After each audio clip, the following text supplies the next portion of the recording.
Bonjour chers amis, c'est toujours un réel plaisir de vous retrouver sur Monde Sport TV, une chaîne d'actualité sportive et qui parle plus particulièrement du football.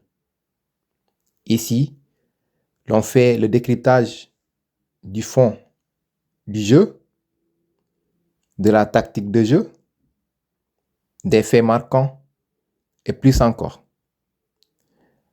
Alors, pour soutenir la chaîne, merci beaucoup de liker les vidéos, de faire des commentaires et de vous abonner. Le football européen est en pleine explosion. Tottenham vire son entraîneur.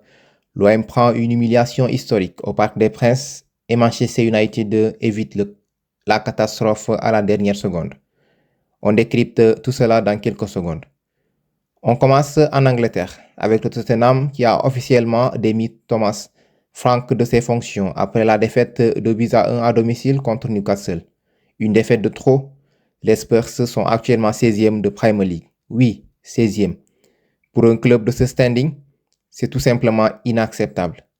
La série de mauvais résultats commençait déjà à agacer les supporters, mais cette défaite face à Newcastle a été perçue en interne comme la goutte d'eau qui fait déborder le vase.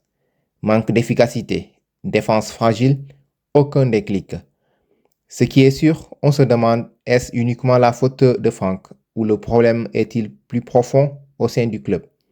Maintenant, la grande question, qui pourrait reprendre Tottenham?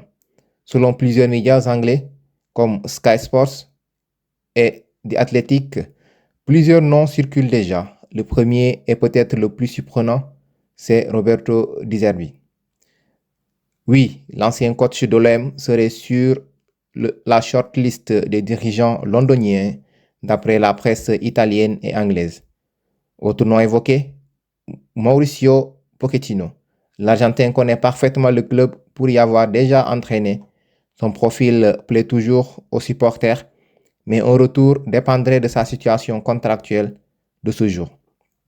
D'après certains bookmakers britanniques, John Heitinga pourrait également assurer un rôle intérimaire en interne. Enfin, l'ancien attaquant du club Robbie Keane a aussi été mentionné dans certaines spéculations. Pour l'instant, rien d'officiel, mais le chantier Tottenham est ouvert. Dites-moi en commentaire qui devrait reprendre Tottenham. Direction la France maintenant. L'Olympique de Marseille traverse une zone de turbulence majeure. Après une élimination improbable en Ligue des Champions, l'OM a subi une humiliation totale contre le PSG au Parc des Princes. Défaite 5-0. Un score qui fait mal, très mal. Après la rencontre, Roberto De Zerbi a reconnu publiquement son incompréhension face aux performances irrégulières de son équipe. Et il y a un chiffre qui interpelle. 33 compositions différentes depuis le début de saison.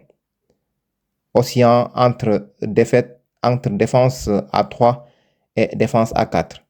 Changeant constamment son 11 de départ, difficile dans ces conditions de créer des automatismes.